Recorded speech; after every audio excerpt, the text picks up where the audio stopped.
ਵਾਹਿਗੁਰੂ ਵਾਹਿਗੁਰੂ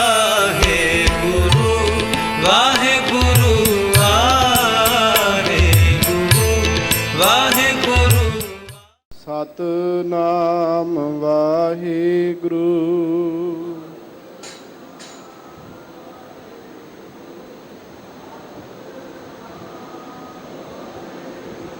ਸਤਨਾਮ ਸ੍ਰੀ ਵਾਹਿਗੁਰੂ ਸਾਹਿਬ JIO. ਹਮ ਅਵਗੁਣ ਭਰੇ ਏਕ ਗੁਣ ਨਾਹੀ, ਅੰਮ੍ਰਿਤ ਛਾੜ ਬਿਖੈ ਬਿਖ ਖਾਈ।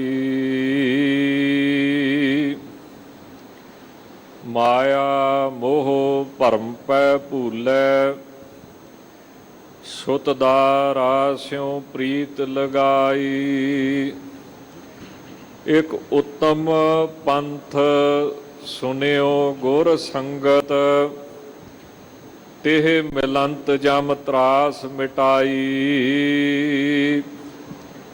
ਇਕ ਅਰਦਾਸ ਭਾਟ ਕੀਰਤ ਕੀ, ਗੁਰ ਰਾਮਦਾਸ ਰਾਖੋ ਸਰਣਾਈ।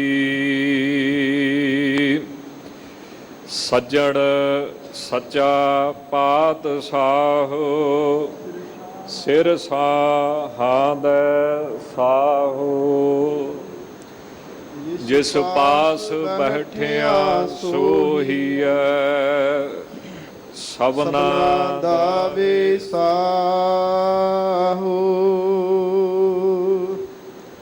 ਸਤਿਨਾਮ ਸ੍ਰੀ ਵਾਹਿਗੁਰੂ ਸਾਹਿਬ ਜੀ। ਸ਼ਲੋਕ ਮਹੱਲਾ ਤੀਜਾ। ਰੇ ਜਨ ਉਥਾਰੈ ਦਬਿਓ, ਸੁਤਿਆਂ ਗਈ ਵਿਹਾਏ। ਸਤਿਗੁਰ ਕਾ ਸ਼ਬਦ ਸੁਣ ਨਾ ਜਾਗਿਓ, ਅੰਤਰ ਨਾ ਉਪਜਿਓ ਚਾਓ। ਰੇ ਜਨ ਉਥਾਰੈ ਦਬਿਓ, ਸੁਤਿਆਂ ਗਈ ਵਿਹਾਏ। ਸਤਿਗੁਰ ਕਾ ਸ਼ਬਦ ਸੁਣ ਨਾ ਜਾਗਿਓ, ਅੰਤਰ ਨਾ ਉਪਜਿਓ ਚਾਓ। ਸਰੀਰ ਜਲੋ ਗੁਣ ਬਾਹਰਾ, ਜੋ ਗੁਰ ਕਾਰ ਨਾ ਕਮਾਏ। ਜਗਤ ਜਲੰਦਾ ਡਿਠ ਮੈਂ, ਹਉ ਮੈਂ ਦੂਜੈ ਪਾਏ। ਨਾਨਕ ਗੁਰ ਸਰਣਾਈ ਉਬਰੇ, ਸਚ ਮਨ ਸ਼ਬਦ ਧਿਆਏ। ਜਗਤ ਜਲੰਦਾ ਡਿਠ ਮੈਂ, ਹਉ ਮੈਂ ਦੂਜੈ ਪਾਏ। ਨਾਨਕ ਗੁਰ ਸਰਣਾਈ ਉਬਰੇ, ਸਚ ਮਨ ਸ਼ਬਦ ਧਿਆਏ। ਵਾਹਿਗੁਰੂ ਜੀ ਕਾ ਖਾਲਸਾ, ਵਾਹਿਗੁਰੂ ਜੀ ਕੀ ਫਤਿਹ। ਭਗਤ ਵਤਸਲ ਕਿਰਪਾ ਨਿਧਾਨ, ਦਸਾਂ ਪਾਤਸ਼ਾਹੀਆਂ ਦੀ ਜੋਤ, ਚਵਰ ਛਤਰ ਤਖਤ ਦੇ ਮਾਲਕ ਸਾਹਿਬ ਸ੍ਰੀ ਗੁਰੂ ਗ੍ਰੰਥ ਸਾਹਿਬ ਜੀ ਮਹਾਰਾਜ ਸਤਿਗੁਰਾਂ ਦੀ ਪਾਵਨ ਪਵਿੱਤਰ ਹਜ਼ੂਰੀ ਅੰਦਰ ਧੰਨ ਗੁਰੂ ਰਾਮਦਾਸ ਸਾਹਿਬ ਮਹਾਰਾਜ ਦੇ ਪਾਵਨ ਪਵਿੱਤਰ ਦਰ ਉੱਪਰ ਹਾਜ਼ਰੀਆਂ ਭਰ ਰਹੇ ਗੁਰੂ ਰੂਪ ਖਾਲਸਾ ਸਾਧ ਸੰਗਤ ਜੀਓ, ਸਿਨਮਰ ਫਤਿਹ ਪ੍ਰਵਾਨ ਕਰੋ ਜੀ। ਵਾਹਿਗੁਰੂ ਜੀ ਕਾ ਖਾਲਸਾ, ਵਾਹਿਗੁਰੂ ਜੀ ਕੀ ਫਤਿਹ। ਪੰਚਮ ਗੁਰਦੇਵ ਸ਼ਹੀਦਾਂ ਦੇ ਸਰਤਾਜ ਬਾਣੀ ਕੇ ਬੋਹਿਤ ਧੰਨ ਗੁਰੂ ਅਰਜਨ ਦੇਵ ਸਾਹਿਬ ਜੀ ਦੇ ਪਾਵਨ ਪਵਿੱਤਰ ਸਥਾਨ ਮੰਜੀ ਸਾਹਿਬ ਵਿਖੇ ਗੁਰਬਾਣੀ ਕਥਾ ਕੀਰਤਨ ਸੁਣਨ ਦਾ ਸੁਭਾਗ ਪ੍ਰਾਪਤ ਹੋ ਰਿਹਾ ਹੈ। ਆਓ ਜੋ ਸੱਚਖੰਡ ਸ੍ਰੀ ਹਰਿਮੰਦਰ ਸਾਹਿਬ ਵਿਖੇ ਭੱਲਿਆਂ ਦੇ ਸ਼੍ਰੋਮਣੀ ਧੰਨ ਗੁਰੂ ਅਮਰਦਾਸ ਸਾਹਿਬ ਮਹਾਰਾਜ ਨੇ ਪਾਵਨ ਪਵਿੱਤਰ ਉਪਦੇਸ਼ ਬਖਸ਼ਿਸ਼ ਕੀਤਾ ਹੈ, ਇਸ ਦੀ ਵਿਚਾਰ ਕਰਨ ਦਾ ਦਾਸ ਯਤਨ ਕਰੇ। ਆਪ ਸਾਰੀਆਂ ਸੰਗਤਾਂ ਬੜੇ ਪ੍ਰੇਮ ਦੇ ਨਾਲ ਸੁਣਨ ਦਾ ਯਤਨ ਕਰੋ। ਧੰਨ ਗੁਰੂ ਅਮਰਦਾਸ ਸਾਹਿਬ ਮਹਾਰਾਜ ਕਿਰਪਾ ਕਰਦੇ ਹੋਏ ਫਰਮਾਉਂਦੇ ਹਨ, ਸਤਨਾਮ ਸ੍ਰੀ ਵਾਹਿਗੁਰੂ ਸਲੋਕ ਮਹੱਲਾ ਤੀਜਾ। ਰੇ ਜਨ ਉਥਾਰੈ ਦਬਿਓ, ਸੁਤਿਆਂ ਗਈ ਵਿਹਾਏ। ਧੰਨ ਗੁਰੂ ਅਮਰਦਾਸ ਸਾਹਿਬ ਮਹਾਰਾਜ ਇਸ ਮਨੁੱਖ ਦੀ ਹਾਲਤ ਦੱਸਦੇ ਨੇ, ਜਿਹੜਾ ਮਨੁੱਖ ਮੋਹ ਰੂਪ ਉਥਾਰੇ ਦੇ ਥੱਲੇ ਦੱਬਿਆ ਹੋਇਆ ਹੈ। ਉਥਾਰਾ ਇੱਕ ਰੋਗ ਹੈ। ਜਦੋਂ ਸਾਡਾ ਦਿਮਾਗ ਕਮਜ਼ੋਰ ਹੋ ਜਾਂਦਾ ਹੈ, ਸਾਡਾ ਮਿਹਦਾ ਬਿਮਾਰੀ ਦਾ ਸ਼ਿਕਾਰ ਹੋ ਜਾਂਦਾ ਹੈ, ਤਾਂ ਸਾਨੂੰ ਸੁੱਤਿਆਂ ਪਿਆ ਆਪਣੇ ਸਰੀਰ ਉੱਤੇ ਭਾਰ ਲੱਗਣ ਲੱਗ ਪੈਂਦਾ ਹੈ। ਔਰ ਕਈ ਵਾਰੀ ਤੇ ਮਨੁੱਖ ਬਰੜਾਉਣ ਵੀ ਲੱਗ ਪੈਂਦੇ ਨੇ, ਚੀਕਾਂ ਵੀ ਮਾਰਨ ਲੱਗ ਪੈਂਦੇ ਨੇ, ਸਰੀਰ ਹਿਲਦਾ ਨਹੀਂ ਹੈ, ਬਾਹਾਂ ਹਿਲਦੀਆਂ ਨਹੀਂ ਹੈ। ਇਹ ਮਾਨਸਿਕ ਰੋਗ ਹੈ ਤੇ ਮਿਹਦੇ ਦੀ ਬਿਮਾਰੀ ਹੈ। ਕਈ ਸੱਜਣ ਇਹਨੂੰ ਫਿਰ ਪਖੰਡ ਦੇ ਵਿੱਚ ਲੈ ਜਾਂਦੇ ਨੇ ਤੇ ਸਿਆਣਿਆਂ ਕੋਲ ਜਾਂਦੇ ਨੇ। ਸਿਆਣੇ ਸਮਝਦੇ ਨਾ ਤੁਸੀਂ, ਜਿਹੜੇ ਪੁੱਛਣਾ ਦਿੰਦੇ ਨੇ ਵੀ ਤੇਰੇ ਤੇ ਫਲਾਣੇ ਫੱਕਰ ਦਾ ਪਹਿਰਾ ਵਾ, ਉਹ ਤੇਰੀ ਛਾਤੀ ਤੇ ਚੜ੍ਹਦਾ ਵਾ ਤਾਂ ਤੇਰੇ ਤੇ ਭਾਰ ਪੈਂਦਾ ਹੈ, ਤੇਰੇ ਉੱਤੇ ਫਲਾਣੀ ਰੂਹ ਦਾ ਭਾਰ ਆਉਂਦਾ ਹੈ। ਪਰ ਵਿਦਵਾਨਾਂ ਦੀ ਖੋਜ ਮੁਤਾਬਕ ਇਹ ਮਿਹਦੇ ਦਾ ਰੋਗ ਹੈ, ਜਿਸ ਕਰਕੇ ਸਰੀਰ ਉੱਤੇ ਭਾਰ ਪੈਂਦਾ ਹੈ। ਇਸੇ ਤਰ੍ਹਾਂ ਸਤਿਗੁਰੂ ਜੀ ਇਹਨੂੰ ਦ੍ਰਿਸ਼ਟਾਂਤ ਬਣਾ ਕੇ ਬੜਾ ਸੁੰਦਰ ਦੱਸਦੇ ਨੇ ਕਿ ਇਹ ਜਿਹੜਾ ਮਨੁੱਖ ਹੈ, ਇਹ ਮੋਹ ਰੂਪੀ ਉਥਾਰੇ ਥੱਲੇ ਦੱਬਿਆ ਹੋਇਆ, ਮੋਹ ਰੂਪੀ ਭਾਰ ਥੱਲੇ ਦੱਬਿਆ ਹੋਇਆ। ਸਾਰੀ ਉਮਰ ਇਸ ਦੀ ਮੋਹ ਦੇ ਵਿੱਚ ਹੀ ਲੰਘ ਜਾਂਦੀ ਹੈ, ਸੰਸਾਰ ਦੇ ਕਾਰ ਕਰਦਿਆਂ ਲੰਘ ਜਾਂਦੀ ਹੈ ਤੇ ਅਗਿਆਨਤਾ ਦੀ ਨੀਂਦ ਵਿੱਚ ਸੁੱਤਿਆਂ ਇਹਦੀ ਉਮਰ ਬਤੀਤ ਹੋ ਜਾਂਦੀ। ਸੁੱਤਿਆਂ ਗਈ ਵਿਹਾਏ। ਗੁਰਬਾਣੀ ਇਸ ਗੱਲ ਉੱਤੇ ਬਹੁਤ ਜ਼ੋਰ ਦਿੰਦੀ ਹੈ ਕਿ ਭਾਈ ਸਾਹਿਬ ਭਾਈ ਗੁਰਦਾਸ ਸਾਹਿਬ ਜੀ ਦਾ ਸੁੰਦਰ ਸ਼ਬਦ ਹੈ ਕਿ ਜੈਸੇ ਘਰ ਲਾਗੇ ਆਗ, ਜਾਗ ਕੂਆ ਖੋਦਿਓ, ਚਾਹੇ ਕਾਰਜ ਨਾ ਸਿੱਧ ਹੋਏ ਰੋਏ ਪਛਤਾਈਏ। ਜੈਸੇ ਤੋ ਸੰਗਰਾਮ ਸਮੇਂ ਸਿੱਖਿਓ, ਚਾਹੇ ਵੀਰ ਵਿਦਿਆ, ਅਨਿਥਾ ਉਦਮ ਜੈਤ ਪਦਵੀ ਨਾ ਪਾਈਏ। ਜੈਸੇ ਨਿਸ ਸੋਵਤ ਸੰਗਾਤੀ ਚਲੇ, ਜਾਤ ਪਾਛੇ ਭੋਰ ਪਏ, ਭਾਰ ਬਾਂਧ ਚਲੇ ਕਤ ਜਾਈਏ। ਤੈਸੇ ਮਾਇਆ ਅੰਧ ਤੰਦ ਤੋ ਵਿਹਾਏ ਜਾਏ, ਅੰਤ ਕਾਲ ਕੈਸੇ ਹਰ ਨਾਮ ਲਿਵ ਲਾਈਏ। ਜਿਵੇਂ ਘਰ ਨੂੰ ਅੱਗ ਲੱਗ ਜਾਵੇ ਤਾਂ ਚਾਹੀਦਾ ਤੇ ਇਹ ਸੀ ਕਿ ਪਹਿਲਾਂ ਹੀ ਪ੍ਰਬੰਧ ਕਰਦਾ, ਪਰ ਅੱਗ ਲੱਗਣ ਤੋਂ ਬਾਅਦ ਪ੍ਰਬੰਧ ਕੀਤਾ ਉਹ ਕੀ ਜੇ ਖੂਹ ਪੁੱਟਣਾ ਚਾਹਵੇ ਤੇ ਹੁਣ ਕਿਸੇ ਕੰਮ ਨਹੀਂ ਆਉਣਾ।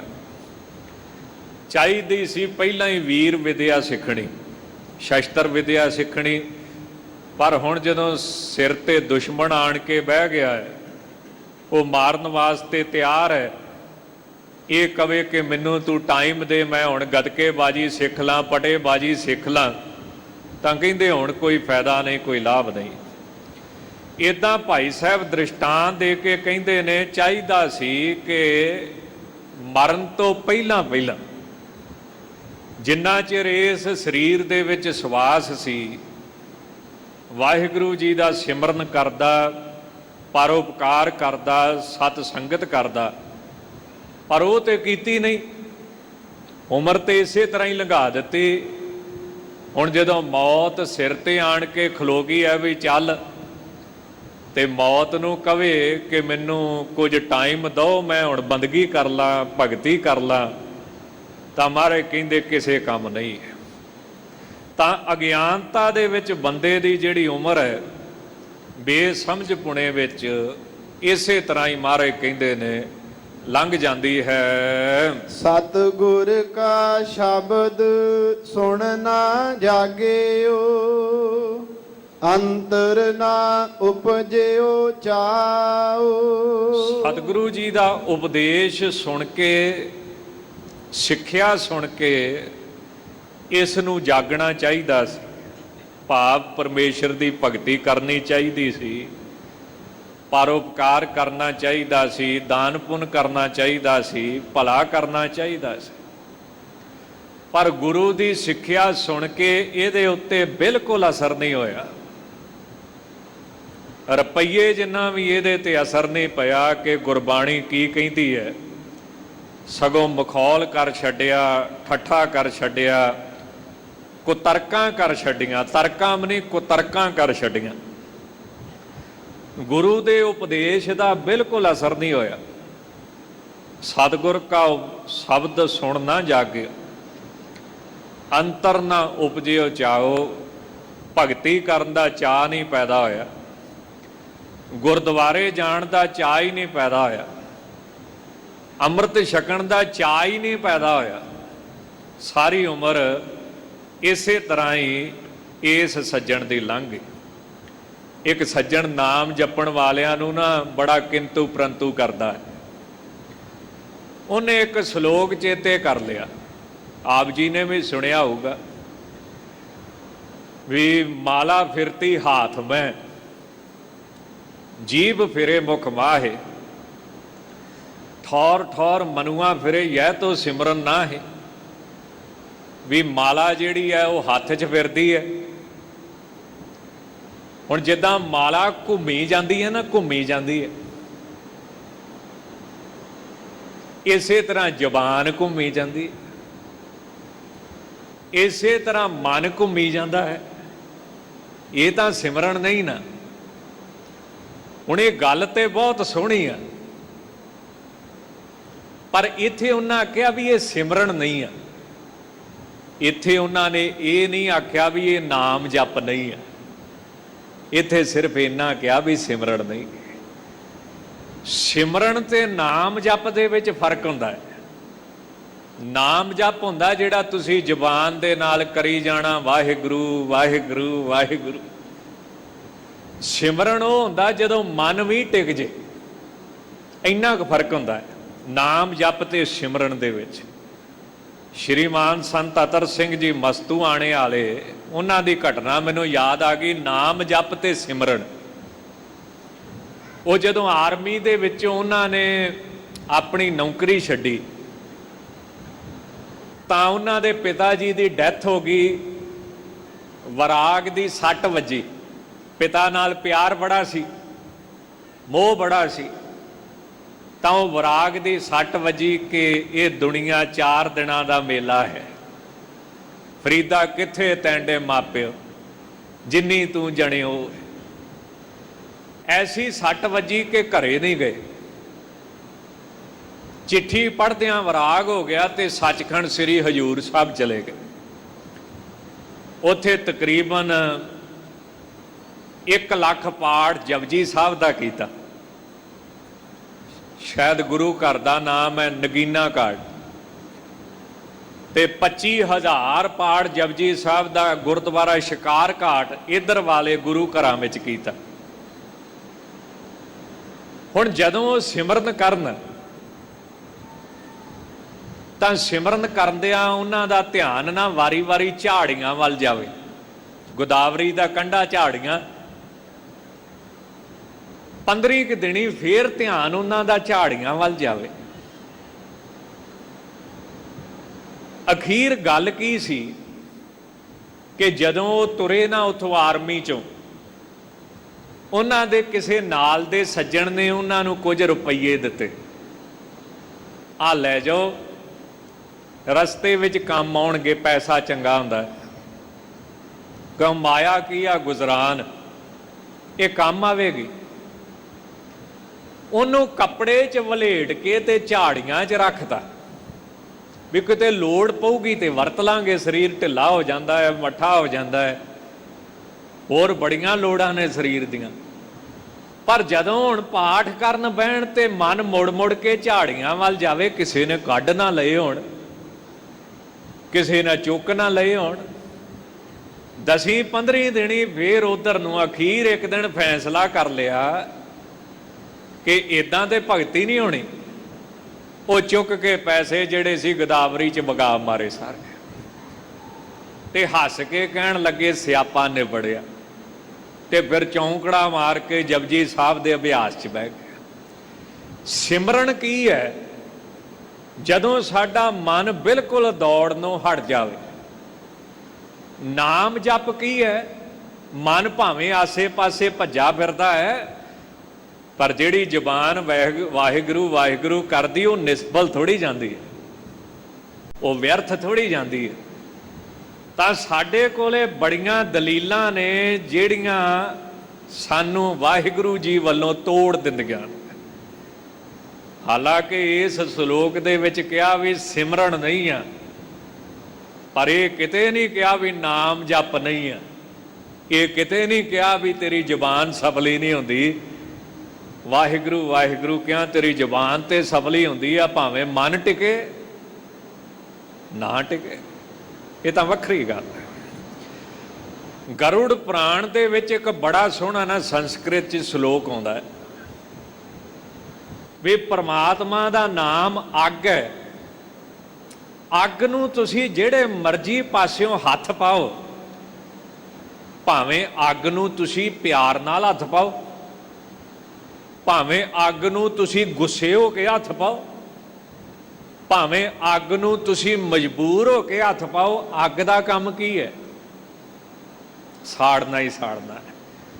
ਉਹ ਕਹਿੰਦੇ ਨੇ ਹਰ ਹਰ ਹਰਤੀ ਪਾਪਾਨੀ ਦੁਸ਼ਟ ਚਿੱਤਈ ਅਪੀ ਸਿਮਰਤਾ ਅਨਿਸ਼ਟਿਆ ਵੀ ਸੰਪ੍ਰਸ਼ਟੋ ਦਹਤੀ ਏਵ ਹੀ ਪਾਵਕਾ। ਜਿਵੇਂ ਸੱਜਣਾ ਅੱਗ ਦਾ ਧਰਮ ਹੈ, ਉਹਨੇ ਸਾੜਨਾ ਹੀ ਸਾੜਨਾ ਹੈ।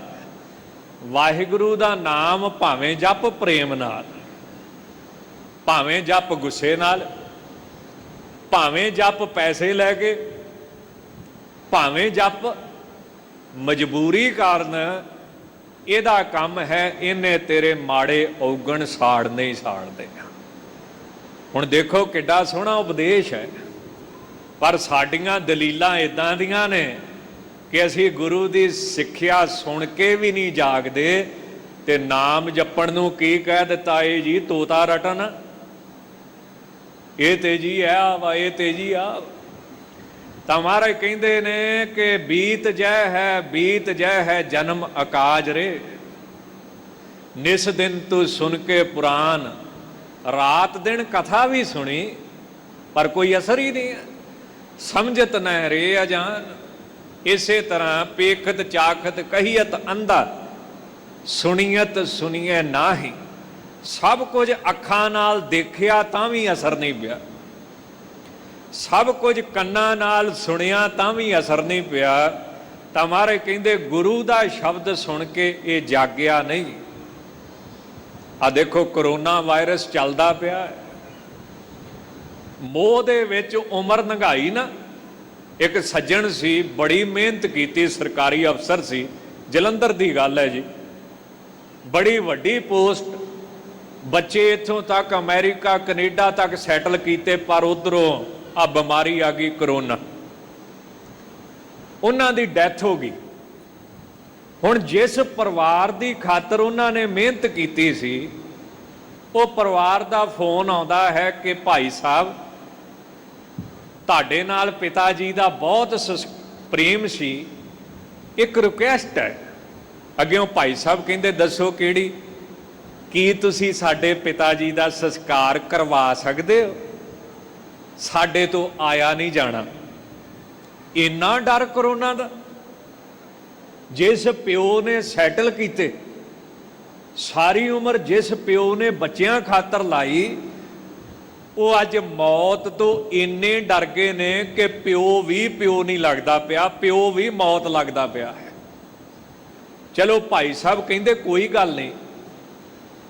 ਹੁਣ ਜਦੋਂ ਸੰਸਕਾਰ ਹੋ ਗਿਆ ਤੇ ਜਿਹੜੇ ਫੁੱਲ ਨੇ, ਅਸਥੀਆਂ ਨੇ, ਅਸਥੀਆਂ ਦੇ ਵਿੱਚ ਕਰੋਨਾ ਤਾਂ ਨਹੀਂ ਨਾ ਸੜ ਗਿਆ ਸਰੀਰ, ਉਹ ਅਸਥੀਆਂ ਪਾਉਣ ਵੀ ਨਹੀਂ ਗਏ ਕਿਤੇ, ਅਸਥੀਆਂ ਹੱਡੀਆਂ ਦੇ ਵਿੱਚੋਂ ਹੀ ਨਾ ਸਾਨੂੰ ਕਰੋਨਾ ਚਿੰਬੜ ਜੇ। ਤਾਂ ਮਹਾਰਾਜ ਪੰਚਮ ਗੁਰਦੇਵ ਕੀ ਕਹਿੰਦੇ ਨੇ? ਪੇਖਤ ਚਾਖਤ ਕਹੀਏ ਤੰਦਾ, ਤੂੰ ਸਭ ਕੁਝ ਅੱਖਾਂ ਨਾਲ ਵੇਖਿਆ ਪਰ ਫਿਰ ਵੀ ਤੇਰੇ ਤੇ ਅਸਰ ਨਹੀਂ ਹੋ ਰਿਹਾ। ਤੂੰ ਸਭ ਕੁਝ ਕੰਨਾਂ ਨਾਲ ਸੁਣਿਆ ਪਰ ਫਿਰ ਵੀ ਕੋਈ ਅਸਰ ਨਹੀਂ ਹੋ ਰਿਹਾ। ਤਾਂ ਮਹਾਰਾਜ ਕਹਿੰਦੇ ਗੁਰੂ ਦਾ ਸ਼ਬਦ ਸੁਣ ਕੇ ਇਹ ਸੱਜਣ ਜਾਗਿਆ ਨਹੀਂ, ਇਹਦੇ ਅੰਦਰ ਪ੍ਰੇਮ ਭਗਤੀ ਵਾਹਿਗੁਰੂ ਦੇ ਸਿਮਰਨ ਦਾ ਚਾਅ ਨਹੀਂ ਪੈਦਾ ਹੋਇਆ, ਗੁਰੂ ਦੇ ਸ਼ਬਦ ਦਾ ਇਹਦੇ ਉੱਤੇ ਅਸਰ ਹੀ ਨਹੀਂ ਹੋਇਆ। ਸੰਸਕ੍ਰਿਤ ਦੇ ਗ੍ਰੰਥਾਂ ਵਿੱਚ ਨਾ ਕਈ ਬੜੀਆਂ ਸੋਹਣੀਆਂ ਗੱਲਾਂ ਆਉਂਦੀਆਂ ਤੇ ਮਹਾਰਾਜ ਕਹਿੰਦੇ ਸਾਂਝ ਕਰੀਜੈ ਗੁਣਾ ਕੇਰੀ ਛਾੜ ਅਵਗਣ ਚੱਲੀਏ। ਕੱਲ ਦਾਸ ਪੜ੍ਹਦਾ ਪਿਆ ਸੀ, ਇੱਕ ਸ਼ਲੋਕ ਆਇਆ ਕਿ ਗੁਰੂ ਦਾ ਸ਼ਬਦ ਮੇਰੇ ਹਿਰਦੇ 'ਚ ਵਸਦਾ ਕਿਉਂ ਨਹੀਂ ਆ, ਇੰਨਾ ਚਿਰ ਹੋ ਗਿਆ। ਗੁਰੂ ਦਾ ਸ਼ਬਦ ਮੇਰਾ ਜੀਵਨ ਕਿਉਂ ਨਹੀਂ ਬਦਲਦਾ? ਭਗਤ ਧੰਨੇ ਵਰਗੇ ਤੇ ਇਦਾਂ ਦੇ ਹੋਏ ਵੀ ਇੱਕੇ ਵਾਰੀ ਜੀਵਨ ਪਲਟ ਗਿਆ। ਭਾਈ ਬਿਧੀ ਚੰਦ ਸਾਹਿਬ ਇੱਕੇ ਵਾਰੀ ਜੀਵਨ ਪਲਟ ਗਿਆ, ਭਾਈ ਲੱਖੂ ਧਾੜਵੀ ਇੱਕੇ ਵਾਰੀ ਜੀਵਨ ਪਲਟ ਗਿਆ। ਪਰ ਮੈਨੂੰ ਇੰਨਾ ਚਿਰ ਹੋ ਗਿਆ ਪਰ ਮੇਰਾ ਜੀਵਨ ਕਿਉਂ ਨਹੀਂ ਪਲਟਦਾ ਪਿਆ? ਉੱਥੇ ਇੱਕ ਸ਼ਲੋਕ ਆਇਆ, ਉਹਦੇ ਵਿੱਚ ਉਹ ਬਹੁਤ ਸੋਹਣਾ ਜਵਾਬ ਦਿੱਤਾ। ਉਹ ਕਹਿੰਦੇ ਨੇ ਵਿਸ਼ਿਆ ਸ਼ਕਤੀ ਮਾਨਸਤ ਮੇਅਸਤ ਸੰਸ਼ਿਆ ਬ੍ਰਹਮ ਚਤਵਾਰਾ ਪ੍ਰਤੀਬੰਧਾ ਸਿਉ ਗਿਆਨਾਦ ਆ ਦ੍ਰਿੜ ਅਸਿਆ ਹੇਤਵਾ। ਉਹ ਕਹਿੰਦੇ ਸੱਜਣਾ ਚਾਰ ਚੀਜ਼ਾਂ ਨੇ ਜਿਹੜੀਆਂ ਦਿਲ ਵਿੱਚ ਰੱਬ ਦੀ ਸਿੱਖਿਆ ਬਹਿਣ ਨਹੀਂ ਦਿੰਦੀ। ਪਹਿਲੀ ਕੀ ਆ? ਵਿਸ਼ਿਆ ਸ਼ਕਤੀ, ਮਾੜੇ ਬੰਨੇ ਦੀ ਖਿੱਚ, ਨੰਬਰ 1। ਦੂਸਰੀ ਕੀ ਆ? ਮਾਨਸਤ, ਗੁਰਬਾਣੀ ਤੇ ਸ਼ੰਕਾ ਵੀ ਗੁਰਬਾਣੀ ਸੱਚ ਕਹਿੰਦੀ ਹੈ, ਇਹ ਹੋਊਗਾ। ਤੀਸਰੀ ਕੀ ਆ? ਪਰਮੇਅਸਤ, ਵੀ ਜਿਹੜਾ ਗੁਰਬਾਣੀ ਵਿੱਚ ਰੱਬ ਦਾ ਜ਼ਿਕਰ ਕੀਤਾ ਉਹ ਰੱਬ ਹੈਗਾ ਵਾ। ਤੇ ਚੌਥਾ ਕੀ ਆ? ਕਹਿੰਦੇ ਭਰਮ। ਭਰਮ ਦਾ ਮਤਲਬ ਵਿਪਰਿਆ ਗਿਆਨ, ਮੈਨੇ ਜਿਵੇਂ ਸੰਸਾਰ ਇੱਕ ਦਿਨ ਖਤਮ ਹੋਣਾ ਪਰ ਅਸੀਂ ਇਹਨੂੰ ਸੱਚਾ ਮੰਨ ਬੈਠੇ। ਜਿਵੇਂ ਅੰਮ੍ਰਿਤ ਨਾਮ ਮਿੱਠਾ ਸੀ ਪਰ ਸਾਨੂੰ ਨਾਮ ਜਪਣਾ ਕੌੜਾ ਲੱਗਦਾ ਹੈ, ਉਲਟ ਗੱਲ। ਇਹ ਚਾਰ ਚੀਜ਼ਾਂ ਜਿੰਨਾ ਚਿਰ ਕਿਸੇ ਦੇ ਦਿਲ 'ਚ ਬੈਠੀਆਂ ਨੇ, ਫਿਰ ਬੇਨਤੀ ਕਰਾਂ, ਵਿਸ਼ਿਆ ਸ਼ਕਤੀ ਮਾਨਸਤ ਮੇਅਸਤ ਸੰਸ਼ਿਆ ਬ੍ਰਹਮ ਚਤਵਾਰਾ ਪ੍ਰਤੀਬੰਧਾ। ਪ੍ਰਤੀਬੰਧ ਕਹਿੰਦੇ ਰੁਕਾਵਟ ਨੂੰ, ਚਤਵਾਰ ਕਹਿੰਦੇ ਚਾਰਾਂ ਨੂੰ। ਚਤਵਾਰਾ ਪ੍ਰਤੀਬੰਧਾ ਸਿਉ, ਇਹ ਚਾਰ ਪ੍ਰਤੀਬੰਧ ਨੇ। ਗਿਆਨ ਆਦ ਆ ਦ੍ਰਿੜ ਅਸਿਆ ਹੇਤਵਾ, ਇਹ ਗਿਆਨ ਨੂੰ ਪੱਕਾ ਨਹੀਂ ਹੋਣ ਦੇਣਗੇ, ਇਹ ਸਿੱਖਿਆ ਨੂੰ ਹਿਰਦੇ ਵਿੱਚ ਨਹੀਂ ਵਸਣ ਦਿੰਦੇ। ਸਰੀਰ ਜਲੋ ਗੁਣ ਬਾਹਰਾ, ਜੋ ਗੁਰ ਕਾਰ ਨਾ ਕਮਾਏ। ਜਿਸ ਸਰੀਰ ਨੇ ਸ਼ੁਭ ਗੁਣ ਨਹੀਂ ਗ੍ਰਹਿਣ ਕੀਤਾ, ਸ਼ੁਭ ਗੁਣ ਕੀ ਨੇ? ਸਤ, ਸੰਤੋਖ, ਦਇਆ, ਧਰਮ ਆਦਿਕ, ਅਤੇ ਗੁਰੂ ਦੀ ਕਾਰ, ਗੁਰੂ ਦੀ ਸੇਵਾ ਜਿਸ ਸਰੀਰ ਨੇ ਨਹੀਂ ਕੀਤੀ, ਜਿਸ ਸਰੀਰ ਨੇ ਸੰਗਤ ਦੀ ਸੇਵਾ ਨਹੀਂ ਕੀਤੀ, ਉਹ ਸਰੀਰ ਰੱਖ ਕੇ ਕੀ ਕਰਨਾ ਹੈ? ਉਹ ਸਰੀਰ ਤੇ ਮਹਾਰਾਜ ਕਹਿੰਦੇ ਨੇ ਸੜ ਜਾਣਾ ਚਾਹੀਦਾ ਹੈ।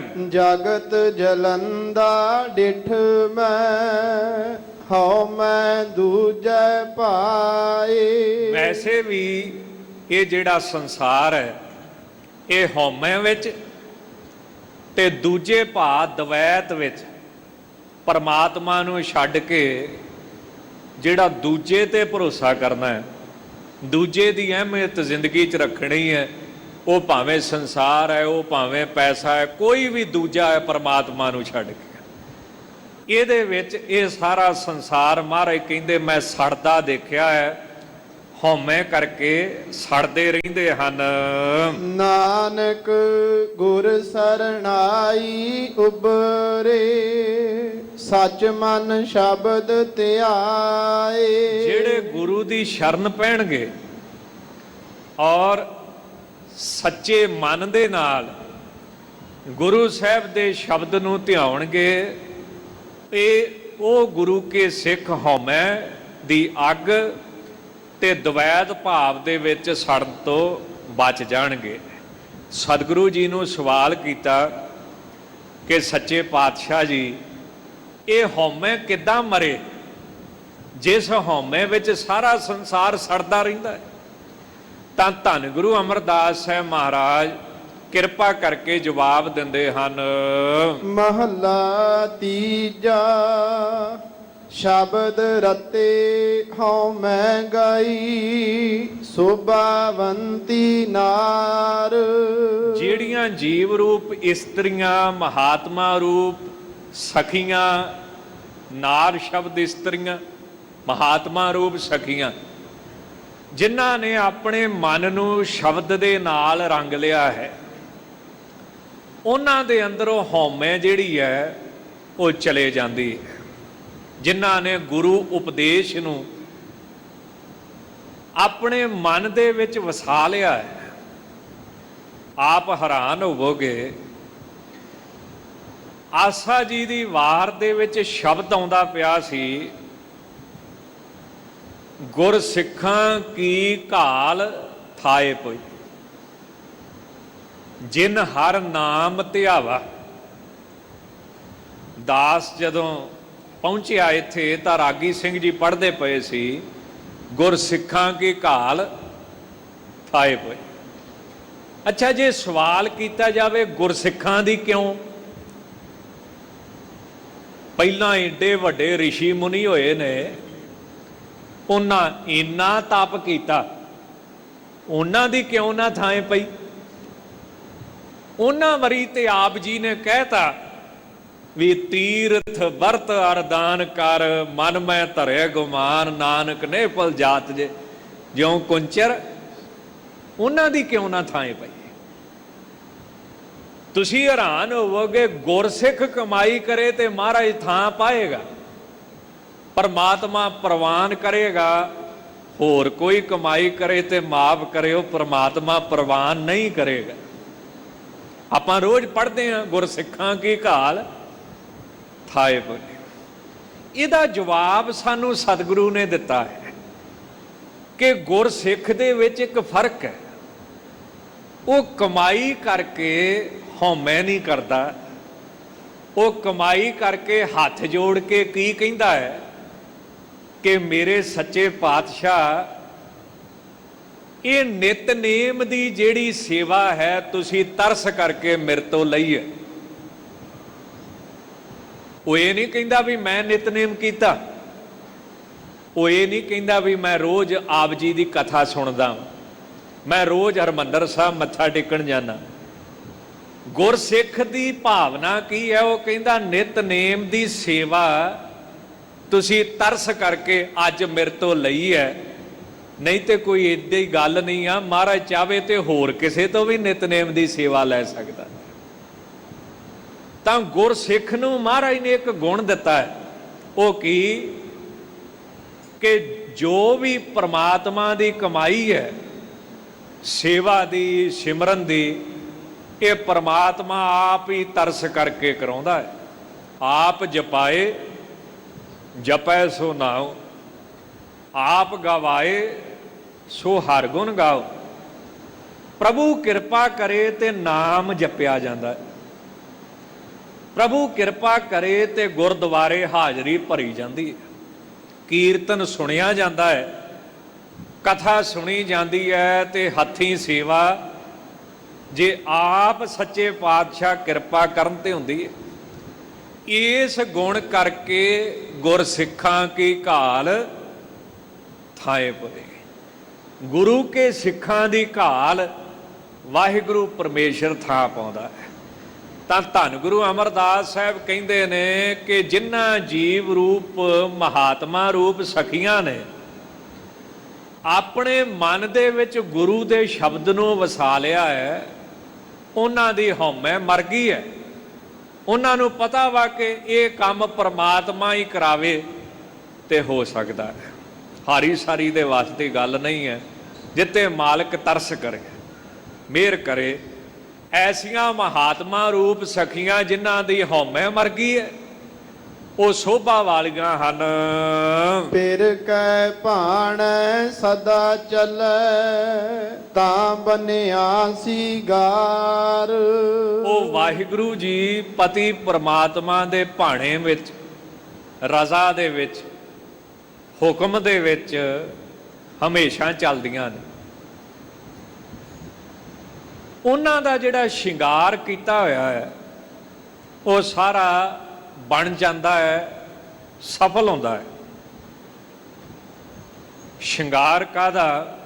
ਸ਼ੁਭ ਗੁਣਾਂ ਦਾ। ਸ਼ਿੰਗਾਰ ਕਾਹਦਾ? ਜਪ ਤਪ ਦਾ। ਉਹਨਾਂ ਦਾ ਨਾਮ ਜਪਣਾ ਰੂਪ ਸ਼ਿੰਗਾਰ ਵੀ ਸਫਲ ਹੈ, ਉਹਨਾਂ ਦਾ ਸੇਵਾ ਰੂਪ ਸ਼ਿੰਗਾਰ ਵੀ ਸਫਲ ਹੈ, ਜਾਂ ਸ਼ੁਭ ਗੁਣਾਂ ਦਾ ਸ਼ਿੰਗਾਰ ਵੀ ਸਫਲ ਹੈ। ਆਪ ਹੈਰਾਨ ਹੋਵੋਗੇ, ਮਹਾਤਮਾ ਬੁੱਧ ਨੂੰ ਕਿਸੇ ਨੇ ਪੁੱਛਿਆ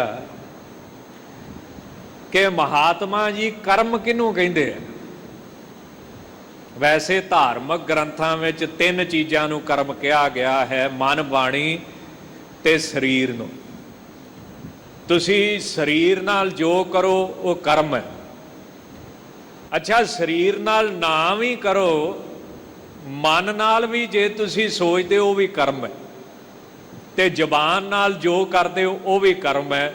3 ਚੀਜ਼ਾਂ ਕਰਮ ਦੇ ਵਿੱਚ ਆਉਂਦੀਆਂ ਨੇ, ਮਨ, ਬਾਣੀ ਤੇ ਸਰੀਰ। ਜਿਹਨੂੰ ਗੁਰਬਾਣੀ ਵੀ ਕਹਿੰਦੀ ਹੈ, ਪਰ ਕਾ ਬੁਰਾ ਨਾ ਰਾਖੋ ਚੀਤ, ਤੁਮ ਕੋ ਦੁੱਖ ਨਹੀਂ ਭਾਈ ਮੀਤ। ਕਿਸੇ ਦਾ ਬੁਰਾ ਨਾ ਸੋਚੋ। ਮਹਾਤਮਾ ਕਹਿੰਦੇ, ਮੈਂ ਤੁਹਾਨੂੰ ਇੱਕ ਸਾਖੀ ਸੁਣਾਉਣਾ, ਗੱਲ ਸੌਖੀ ਸਮਝ ਪੈ ਜੇ। ਉਹ ਕਹਿਣ ਲੱਗੇ ਕਿ ਕੋਈ ਬਾਦਸ਼ਾਹ ਸੀ ਹਾਥੀ ਤੇ ਸਵਾਰ, ਬਾਜ਼ਾਰ ਵਿੱਚ ਦੀ ਲੰਘਿਆ, ਚੰਦਨ ਦੀ ਲੱਕੜ ਵਾਲੇ ਸੱਜਣ ਦੀ ਦੁਕਾਨ, ਤੇ ਬਾਦਸ਼ਾਹ ਵਜ਼ੀਰ ਨੂੰ ਕਹਿਣ ਲੱਗਾ, ਪਤਾ ਨਹੀਂ ਕਿਉਂ ਮੇਰੇ ਮਨ ਚ ਆਉਂਦੀ ਆ ਜਿਹੜਾ ਚੰਦਨ ਦੀ ਲੱਕੜ ਵਾਲਾ ਨਾ, ਇਹਨੂੰ ਮੈਂ ਕਤਲ ਕਰਦਾ, ਇਹਨੂੰ ਮੈਂ ਫਾਂਸੀ ਦੇ ਦਾਂ। ਬਾਦਸ਼ਾਹ ਲੋਕ ਨੇ, ਕੌਣ ਪੁੱਛ ਸਕਦਾ ਹੈ? ਕੌਣ ਇਹਨਾਂ ਨੂੰ ਸਮਝਾ ਸਕਦਾ ਹੈ? ਹਉਮੈ ਹੀ ਬੜੀ ਵੱਡੀ ਹੁੰਦੀ, ਜਿੱਡੀ ਵੱਡੀ ਪਦਵੀ ਓਡੀ ਵੱਡੀ ਹਉਮੈ ਹੁੰਦੀ। ਹੋਇਆ ਕਿ ਵਜ਼ੀਰ ਅਜੇ ਪੁੱਛਣ ਲੱਗਾ ਸੀ ਵੀ ਸਰਕਾਰ, ਬਾਦਸ਼ਾਹ ਸਲਾਮਤ, ਕਿਉਂ? ਇੰਨੇ ਚਿਰ ਨੂੰ ਉਹਦਾ ਹਾਥੀ ਅੱਗੇ ਲੰਘ ਗਿਆ। ਚਲੋ ਵਜ਼ੀਰ ਨੇ ਆਮ ਲੋਕਾਂ ਵਾਲੇ ਕੱਪੜੇ ਪਾ ਕੇ, ਗਰੀਬਾਂ ਵਾਲੇ ਕੱਪੜੇ ਪਾ ਕੇ ਚੰਦਨ ਦੀ ਦੁਕਾਨ ਤੇ ਗਿਆ, ਤੇ ਉਹਨੂੰ ਗੱਲੀ ਬਾਤੀ ਪੁੱਛਦਿਆਂ ਪੁੱਛਿਆ, ਤੇਰਾ ਕੰਮ ਕਿਦਾਂ ਦਾ ਚੱਲਦਾ ਹੈ? ਕਹਿੰਦਾ, ਬੁਰਾ ਹਾਲ। ਇਸ ਦੇਸ਼ ਵਿੱਚ ਇੱਕ ਹੀ ਚੰਦਨ ਦੀ ਦੁਕਾਨ ਹੈ, ਚੰਦਨ ਵਿਕਦੀ ਨਹੀਂ। ਆਉਂਦੇ ਨੇ, ਖੁਸ਼ਬੂ ਲੈਂਦੇ ਨੇ, ਪ੍ਰਸ਼ੰਸਾ ਕਰਦੇ, ਪਰ ਖਰੀਦਦਾ ਕੋਈ ਨਹੀਂ। ਉਸਤਤ ਬੜੀ ਕਰਦੇ ਨੇ, ਪਰ ਜਾਂਦਾ ਕੋਈ ਨਹੀਂ ਲੈ ਕੇ। ਵਜ਼ੀਰ ਕਹਿੰਦਾ, ਫਿਰ ਤੇਰਾ ਗੁਜ਼ਾਰਾ? ਕਹਿੰਦਾ, ਉਹਨੂੰ ਨਹੀਂ ਪਤਾ ਵੀ ਇਹ ਵਜ਼ੀਰ ਆ। ਕਹਿੰਦਾ, ਜੇ ਕਿਤੇ ਇਸ ਦੇਸ਼ ਦਾ ਬਾਦਸ਼ਾਹ ਮਰ ਜਾਵੇ ਨਾ, ਤੇ ਘੱਟੋ ਘੱਟ ਮੇਰੀ ਕੁਆਂਟਲ ਚੰਦਨ ਤੇ ਪਊਗੀ ਨਾ ਉਹਦੇ ਉੱਤੇ। ਤੇ ਮੈਂ ਆਪਣੇ ਗਰੀਬੀ ਦੇ ਦਿਨ ਸੌਖੇ ਕੱਟ ਲਵਾਂਗਾ। ਦੇਖ ਲਓ, ਕਈ ਵਾਰੀ ਮਰਨਾ ਵੀ ਮੰਗਣਾ ਪੈਂਦਾ ਵੀ ਫਲਾਨਾ ਬਾਦਸ਼ਾਹ ਮਰੇ ਤੇ ਸੌਖੇ ਹੋਈਏ। ਵਜ਼ੀਰ ਬੜਾ ਸਿਆਣਾ ਸੀ, ਉਹਦੇ ਮਨ 'ਚ ਸ਼ੰਕਾ ਸੀ ਵੀ ਬਾਦਸ਼ਾਹ ਦੇ ਮਨ 'ਚ ਕਿਉਂ ਆਈ ਵੀ ਇਹਨੂੰ ਮੈਂ ਫਾਂਸੀ ਚਾੜਦਾ ਬਿਨਾਂ ਗੱਲ ਤੋਂ ਹੀ। ਉਹਨੂੰ ਜਵਾਬ ਮਿਲ ਗਿਆ। ਵਜ਼ੀਰ ਨੇ ਉਹ ਤੋਂ ਚੰਦਨ ਲਿਆ, ਜਾ ਕੇ ਬਾਦਸ਼ਾਹ ਨੂੰ ਭੇਟ ਕੀਤਾ ਕਿ ਬਾਦਸ਼ਾਹ ਸਲਾਮਤ। ਉਹ ਚੰਦਨ ਦੀ ਲੱਕੜ ਵਾਲੇ ਨੇ ਨਾ ਚੰਦਨ ਭੇਜਿਆ ਤੋਹਫੇ ਵਿੱਚ। ਬਾਦਸ਼ਾਹ ਨੇ ਜਦੋਂ ਸੁਗੰਧੀ ਲਈ ਆਸ਼ੀਸ਼ ਕਰ ਉੱਠਿਆ। ਬਾਦਸ਼ਾਹ ਨੇ ਖੁਸ਼ ਹੋ ਕੇ ਕੁਝ ਸੋਨੇ ਦੇ ਸਿੱਕੇ ਭੇਜੇ ਵੀ ਮੇਰੀ ਵੱਲੋਂ ਉਹਨੂੰ ਦੇ ਦੀ। ਤੇ ਨਾਲੇ ਮਨ 'ਚ ਆਇਆ ਐਵੇਂ ਹੀ ਮਰਵਾ ਦੇਣਾ ਸੀ, ਬੰਦਾ ਹੀ ਬੜਾ ਚੰਗਾ। ਮਹਾਤਮਾ ਬੁੱਧ ਕਹਿੰਦੇ ਹੁਣ ਤੁਸੀਂ ਦੱਸੋ ਜਵਾਬ ਕੀ ਹੈ? ਉਹ ਕਹਿੰਦੇ ਜੀ ਸੋਚ। ਹਾਂ ਕਹਿੰਦੇ ਸੋਚ। ਜਦੋਂ ਤੁਸੀਂ ਕਿਸੇ ਬਾਰੇ ਮਾੜਾ ਸੋਚਦੇ ਹੋ, ਦੱਸਣ ਦੀ ਲੋੜ ਨਹੀਂ, ਉਹ ਮਾੜੀ ਸੋਚ ਦਾ ਮਾੜਾ ਫਲ ਆਪਣੇ ਆਪ ਤੁਹਾਡੇ ਪਾਸ ਆਉਣਾ ਹੈ।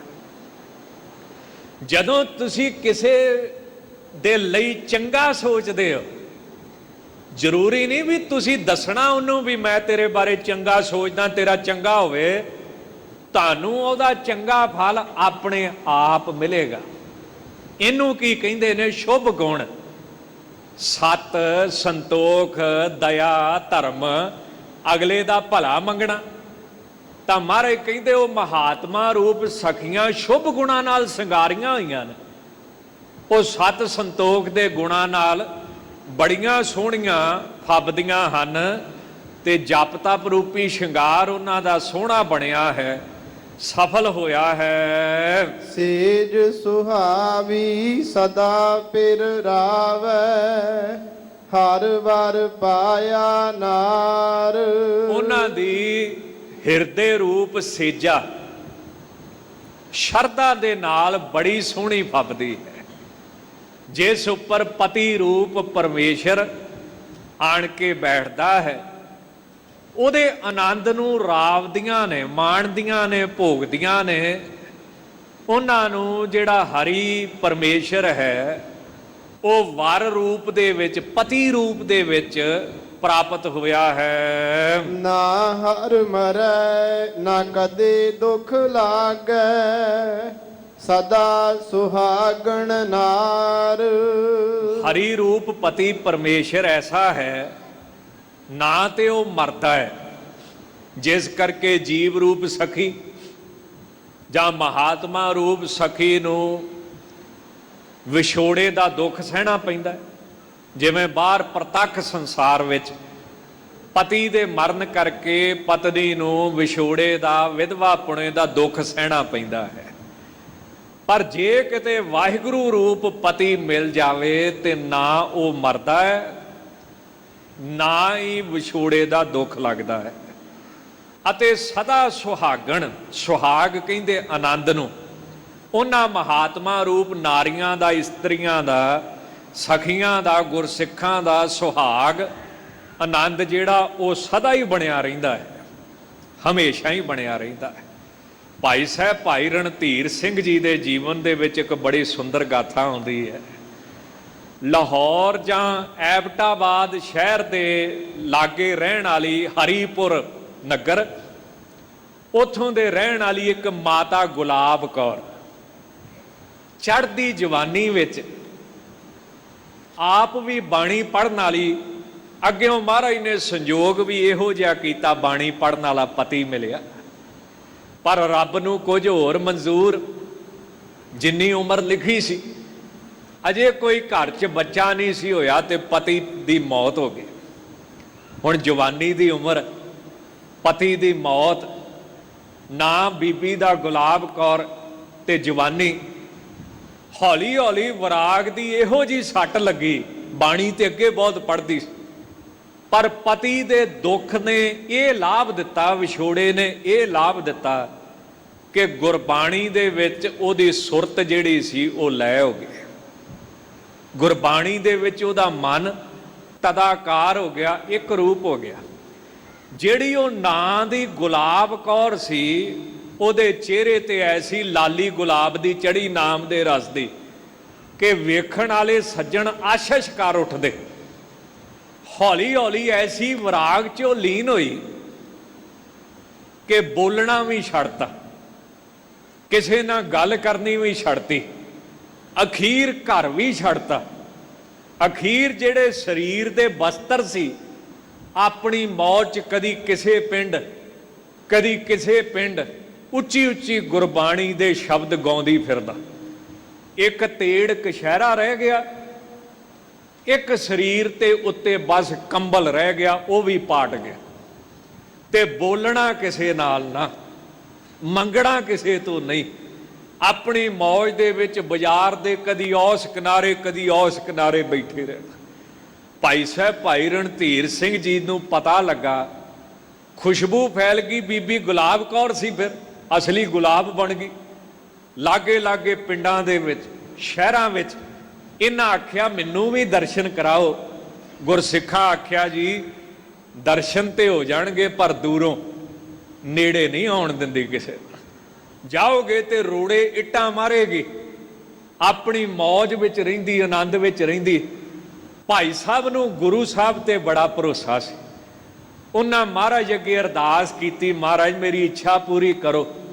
ਐਬਟਾਬਾਦ ਤੋਂ ਦੁਖੀ ਹੋ ਕੇ ਉੱਥੇ ਭਗਤ ਬਾਬੂ ਕਹਿਣ ਲੱਗ ਪਏ ਸਾਰੇ ਇਹਨਾਂ ਨੂੰ।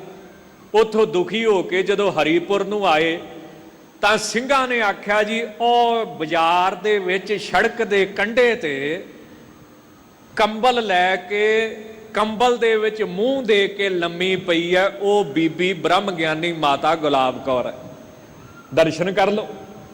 ਭਾਈ ਸਾਹਿਬ ਦੇ ਮਨ ਦੇ ਵਿੱਚ ਆਇਆ ਕਿ ਜਿਹੜੇ ਬ੍ਰਹਮ ਗਿਆਨੀ ਸੰਤ ਹੁੰਦੇ ਇਹਨਾਂ ਨੂੰ ਤੇ ਦੱਸਣਾ ਨਹੀਂ ਪੈਂਦਾ। ਚਲੋ ਦੂਰੋਂ ਦਰਸ਼ਨ ਕੀਤੇ, ਪਰ ਉਹਨੇ ਤੇ ਆਪਣਾ ਮੂੰਹ ਕੰਬਲ 'ਚ ਦਿੱਤਾ। ਅਖੀਰ ਸਾਰੇ ਨਿਰਾਸ਼ ਹੋ ਕੇ ਮੁੜਨ ਲੱਗੇ। ਇਹ ਬੀਬੀ ਉੱਠੀ, ਕੰਬਲ 'ਚੋਂ ਮੂੰਹ ਕੱਢਿਆ ਤੇ ਹੱਥ ਜੋੜ ਕੇ ਕਹਿਣ ਲੱਗੀ, ਵਾਹਿਗੁਰੂ ਜੀ ਕਾ ਖਾਲਸਾ ਵਾਹਿਗੁਰੂ ਜੀ ਕੀ ਫਤਿਹ। ਤੇ ਜਿਹੜੀ ਬੀਬੀ ਰੋੜੇ ਮਾਰਦੀ ਸੀ ਨਾ, ਉਹਨੇ ਭਾਈ ਸਾਹਿਬ ਨੂੰ ਤੇ ਸਿੰਘਾਂ ਨੂੰ ਲਾਗੇ ਬਿਠਾ ਕੇ ਆਖਿਆ, ਪਰਦੇਸੀਆਂ ਕੀ ਸੇਵਾ ਕਰਾਂ, ਪਰਦੇਸੀਆਂ ਕੀ ਪ੍ਰਾਹੁਣਾਚਾਰੀ ਕਰਾਂ ਤੁਹਾਡੀ। ਤੇ ਕਹਿਣ ਲੱਗੀ ਗੁਰੂ ਨੇ ਚੰਗਾ ਸੋਹਣਾ ਦੀਵਾ ਜਗਾਇਆ ਹੈ। ਭਾਈ ਸਾਹਿਬ ਕਹਿਣ ਲੱਗੇ ਜਗਦਾ ਰਵੇਗਾ?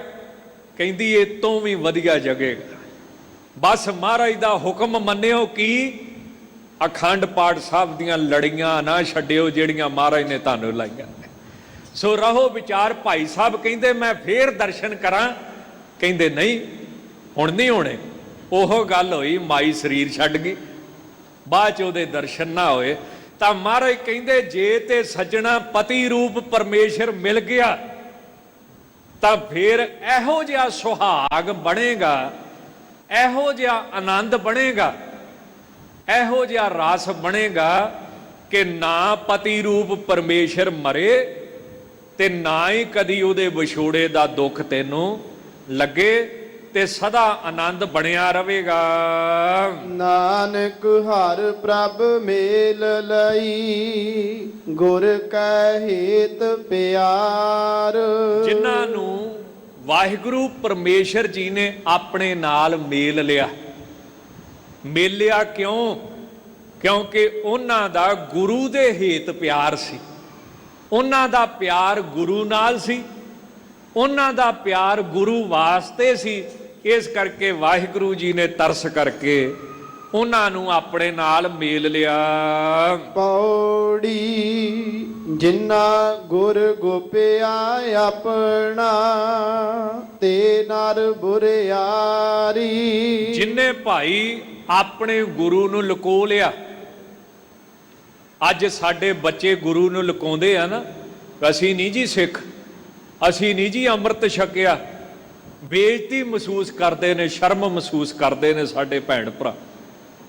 ਮਹਾਰਾਜ ਕਹਿੰਦੇ ਜਿਨ੍ਹਾਂ ਆਪਣੇ ਗੁਰੂ ਨੂੰ ਲੁਕੋ ਲਿਆ ਉਹ ਸੱਜਣ ਬੁਰਿਆਂ ਤੋਂ ਵੀ ਬੁਰਾ ਹੈ, ਉਹ ਸੱਜਣ ਮਾੜਿਆਂ ਤੋਂ ਵੀ ਮਾੜਾ ਹੈ। ਹਰ ਜੀਉ ਤਿਨ ਕਾ ਦਰਸ਼ਨ ਨਾ ਕਰਹੁ, ਪਾਪਿਸ਼ਟ ਹਤਿਆਰੀ। ਇਹ ਸੱਚੇ ਪਾਤਸ਼ਾਹ ਜੀ ਮੇਰੇ ਤੇ ਕਿਰਪਾ ਕਰੀ, ਜਿਨ੍ਹਾਂ ਕਲਗੀਧਰ ਵਰਗੇ ਗੁਰੂ ਨੂੰ ਲੁਕੋ ਲਿਆ, ਜਿਹੜੇ ਸਿੱਖੀ ਨਹੀਂ ਰੱਖਦੇ, ਕੇਸ ਨਹੀਂ ਰੱਖਦੇ, ਮਰਿਆਦਾ ਨਹੀਂ ਰੱਖਦੇ, ਗੁਰੂ ਗ੍ਰੰਥ ਸਾਹਿਬ ਨੂੰ ਨਹੀਂ ਮੰਨਦੇ।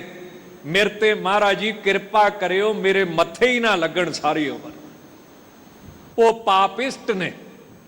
ਇਸ਼ਟ ਕਹਿੰਦੇ ਪਿਆਰੇ ਨੂੰ, ਪਾਪ ਕਹਿੰਦੇ ਪਾਪੀ ਨੂੰ। ਉਹਨਾਂ ਨੂੰ ਪਾਪ ਬਹੁਤ ਪਿਆਰਾ ਹੈ ਤੇ ਉਹ ਸਰੀਰ ਕਰਕੇ ਵੀ ਹਥਿਆਰੇ ਨੇ, ਸਰੀਰ ਕਰਕੇ ਵੀ ਹੱਤਿਆ ਕਰਦੇ ਨੇ। ਸ਼੍ਰੀਮਾਨ ਭਾਈ ਅੱਡਣ ਸਾਹਿਬ ਦੀ ਬੜੀ ਸੁੰਦਰ ਗਾਥਾ ਆਉਂਦੀ ਹੈ, ਆਪ ਜੀ ਨੇ ਸ਼ਰਵਣ ਕੀਤੀ ਹੋਵੇਗੀ। ਲਾਹੌਰ ਇੱਕ ਪੀਰ ਸੀ ਬਾਦਸ਼ਾਹ ਦਾ, ਉਹਨੂੰ ਪਤਾ ਲੱਗਾ ਭਾਈ ਅੱਡਣ ਸਾਹਿਬ ਅੱਲਾ ਦਾ ਪਿਆਰਾ ਹੈ ਤੇ ਰੱਬ ਦੇ ਪਿਆਰੇ ਦੇ ਦਰਸ਼ਨ ਕਰਨੇ ਚਾਹੀਦੇ ਹਨ। ਉਹ ਭਾਵਨਾ ਲੈ ਕੇ ਉਹਨਾਂ ਦੇ ਦਰਸ਼ਨ ਕਰਨ ਚੱਲਿਆ। ਜਾਣੀ ਜਾਣ ਭਾਈ ਅੱਡਣ ਸਾਹਿਬ ਨੇ ਸੋਚਿਆ ਬਾਦਸ਼ਾਹ ਦਾ ਪੀਰ। ਜਦੋਂ ਬਾਦਸ਼ਾਹ ਨੂੰ ਪਤਾ ਲੱਗਾ ਵੀ ਮੇਰਾ ਪੀਰ ਕਿਸੇ ਹੋਰ ਪੀਰ ਦੇ ਦਰਸ਼ਨ ਕਰਨ ਗਿਆ, ਬਾਦਸ਼ਾਹ ਮੇਰੇ ਦਰਸ਼ਨ ਕਰਨ ਆਊਗਾ। ਜਦੋਂ ਬਾਦਸ਼ਾਹ ਦੇ ਮੰਤਰੀਆਂ ਨੂੰ ਪਤਾ ਲੱਗਾ ਵੀ ਸਾਡਾ ਬਾਦਸ਼ਾਹ ਫਲਾਣੇ ਪੀਰ ਨੂੰ ਮੰਨਦਾ, ਉਹ ਮੰਤਰੀ ਸੰਤਰੀ ਮੇਰੇ ਕੋਲੇ ਆਉਣਗੇ। ਜਦੋਂ ਮੰਤਰੀ ਸੰਤਰੀ ਮੇਰੇ ਕੋਲੇ ਆਉਣਗੇ, ਫਿਰ ਕੋਈ ਕਹੂਗਾ ਮੇਰਾ ਖੂਹ ਲਵਾ ਦੇ, ਕੋਈ ਕਹੂਗਾ ਮੇਰੀ ਨੌਕਰੀ ਲਵਾ ਦੇ, ਕੋਈ ਕਹੂਗਾ ਮੇਰਾ ਆਹ ਕੰਮ ਕਰਾ ਦੇ। ਫੇਰ ਤੇ ਹੋ ਗਈ ਭਗਤੀ। ਤਾਂ ਭਾਈ ਅੱਡਣ ਸਾਹਿਬ ਨੇ ਸੋਚਿਆ ਛੱਡੋ ਖਹਿੜਾ, ਪੀਰ ਨੂੰ ਆਪ ਹੀ ਮਿਲਾਓ। ਸਵੇਰੇ ਉੱਠ ਕੇ ਤੁਰ ਪਏ। ਉਧਰੋਂ ਪੀਰ ਪਾਲਕੀ ਤੇ ਚੜ ਕੇ ਚੇਲਿਆਂ ਨਾਲ ਤੁਰਨ ਹੀ ਲੱਗਾ ਸੀ ਤਾਂ ਸੇਵਕਾਂ ਨੇ ਆਖਿਆ ਜੀ ਜਿਸ ਭਾਈ ਅੱਡਣ ਦੇ ਦਰਸ਼ਨ ਕਰਨ ਚੱਲੇ ਉਹ ਸਾਹਮਣੇੋਂ ਤੁਰਿਆ ਆਉਂਦਾ। ਆਪਸ ਵਿੱਚ ਦਰਸ਼ਨ ਹੋਏ, ਬਚਨ ਬਲਾਸ ਹੋਏ, ਦਸਤਪੋਸ਼ੀ ਹੋਈ। ਇੰਨੇ ਚਿਰ ਨੂੰ ਬਾਦਸ਼ਾਹ ਵੀ ਆ ਗਿਆ। ਬਾਦਸ਼ਾਹ ਨੇ ਜਦੋਂ ਭਾਈ ਅੱਡਣ ਦੇ ਸਿਰ ਤੇ ਕੇਸ, ਚਿਹਰੇ ਤੇ ਦੁੱਧ ਵਰਗਾ ਚਾਂਦੀ ਵਰਗਾ ਦਾੜਾ ਵੇਖਿਆ ਨਾ, ਅੱਗ ਲੱਗ ਗਈ ਸੱਤੀ ਕੱਪੜੀ। ਕਹਿੰਦਾ ਇਹ ਮਰੇਲੇ ਗੁਰੂ ਦਾ ਸਿੱਖ ਹੈ। ਮਰੇਲਾ ਮੁਸਲਮਾਨ ਕਿਹਨੂੰ ਕਹਿੰਦੇ ਸੀ? ਗੁਰੂ ਗੋਬਿੰਦ ਸਿੰਘ ਜੀ। ਚਿੜ ਕੇ ਮਰੇਲੇ ਗੁਰੂ ਦਾ ਸਿੱਖ। ਫਕੀਰ ਕਹਿੰਦਾ ਨਹੀਂ ਜੀ, ਇਹ ਗੁਰੂ ਨਾਨਕ ਪੀਰ ਦਾ ਸਿੱਖ ਹੈ। ਭਾਈ ਅੱਡਣ ਸਾਹਿਬ ਵੀਰ ਰਸ ਚ ਆ ਕੇ ਕਹਿਣ ਲੱਗੇ ਨਹੀਂ, ਮੈਂ ਗੁਰੂ ਗੋਬਿੰਦ ਸਿੰਘ ਮਰੇਲੇ ਦਾ ਸਿੱਖ।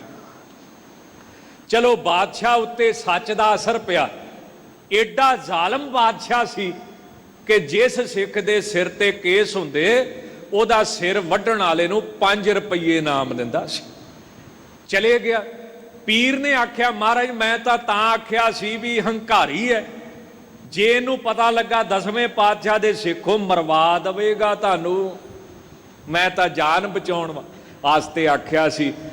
ਭਾਈ ਅੱਡਣ ਸਾਹਿਬ ਕਹਿਣ ਲੱਗੇ ਨਹੀਂ, ਜਾਨ ਬਚਾਉਣ ਵਾਸਤੇ ਗੁਰੂ ਲੁਕਾਉਣਾ ਚੰਗਾ ਨਹੀਂ, ਨਾਲੇ 10ਵੇਂ ਪਾਤਸ਼ਾਹ ਵਰਗਾ। ਕਈ ਸੰਤ ਹੁੰਦੇ ਨੇ ਜਿਹੜੇ ਨਦੀ 'ਚ ਵੜੇ ਹੀ ਨੇ, ਉਹ ਤੇ ਸੁੱਕੇ ਦੇ ਸੁੱਕੇ ਨਿਕਲ। ਤੇ ਜਿਹੜੇ ਮਹਾਂਪੁਰਸ਼ ਸਾਉਣ ਦਾ ਮਹੀਨਾ ਹੋਵੇ, ਝੜੀ ਲੱਗੀ ਹੋਵੇ ਤੇ ਨਦੀ 'ਚ ਵੜ ਜਾਣ ਤੇ ਫੇਰ ਸੁੱਕੇ ਦੇ ਸੁੱਕੇ ਨਿਕਲਣ, ਉਹਨਾਂ ਨੂੰ ਮੈਂ ਕਿੱਦਾਂ ਛੱਡਾਂ? ਕਹਿੰਦੇ ਕੀ? ਕਹਿੰਦੇ ਧੰਨ ਗੁਰੂ ਗੋਬਿੰਦ ਸਿੰਘ ਐਸੇ ਮਹਾਂਪੁਰਸ਼ ਨੇ, ਮਾਇਆ ਰੂਪ ਨਦੀ 'ਚ ਵੜੇ, ਵਿਆਹ ਵੀ ਹੋਏ, ਪਾਤਸ਼ਾਹੀ ਵੀ ਭੋਗੀ, ਫੌਜਾਂ ਰੱਖੀਆਂ, ਜੰਗ ਲੜੇ, ਪਰ ਫੇਰ ਵੀ ਬੱਚੇ ਵੀ ਸ਼ਹੀਦ ਹੋ ਗਏ, ਪਰ ਮਨ ਉੱਤੇ ਮਾਇਆ ਦਾ ਅਸਰ ਨਹੀਂ ਪਿਆ। ਐਸੇ ਗੁਰੂ ਨੂੰ ਕਿੱਦਾਂ ਲੁਕੋ ਲਵਾਂ ਮੈਂ ਭਾਈ? ਤਤ ਮਹਾਰਾਜ ਸੱਚੇ ਪਾਤਸ਼ਾਹ ਕੀ ਕਹਿੰਦੇ ਨੇ? ਭਾਈ ਜਿਹੜਾ ਆਪਣੇ ਗੁਰੂ ਨੂੰ ਲੁਕੋਵੇ, ਉਹਦੇ ਤੋਂ ਮਾੜਾ ਬੰਦਾ ਕੋਈ ਵੀ ਦੁਨੀਆ 'ਚ ਨਹੀਂ ਹੋ ਸਕਦਾ। ਉਹੇ ਘਰ ਘਰ ਫਿਰੈ ਕਸੁੱਧ ਮਨ, ਜਿਉ ਤਰ ਕਟ ਨਾਰੀ। ਉਹ ਘਰ ਘਰ ਦੇ ਵਿੱਚ ਧੱਕੇ ਖਾਂਦੇ ਫਿਰਦੇ ਨੇ, ਜਿਵੇਂ ਆਸਰੇ ਤੋਂ ਬਿਨਾ, ਪਤੀ ਰੂਪ ਆਸਰੇ ਤੋਂ ਬਿਨਾ ਵੇਸਵਾ ਘਰ ਘਰ ਦੇ ਵਿੱਚ ਆਪਣਾ ਤਨ ਵੇਚਦੀ ਫਿਰਦੀ ਹੈ। ਵੱਡ ਭਾਗੀ ਸੰਗਤ ਮਿਲੇ, ਗੁਰਮੁਖ ਸਵਾਰੀ। ਪਰ ਜਿਨ੍ਹਾਂ ਵੱਡੇ ਭਾਗਾਂ ਵਾਲਿਆਂ ਨੂੰ ਸੰਗਤ ਮਿਲ ਜਾਵੇ, ਉਹਨਾਂ ਨੂੰ ਮੁਖੀ ਗੁਰੂ ਆਪਣੇ ਸ਼ਬਦ ਦੇ ਨਾਲ ਸਵਾਰ ਦਿੰਦੇ ਹਨ।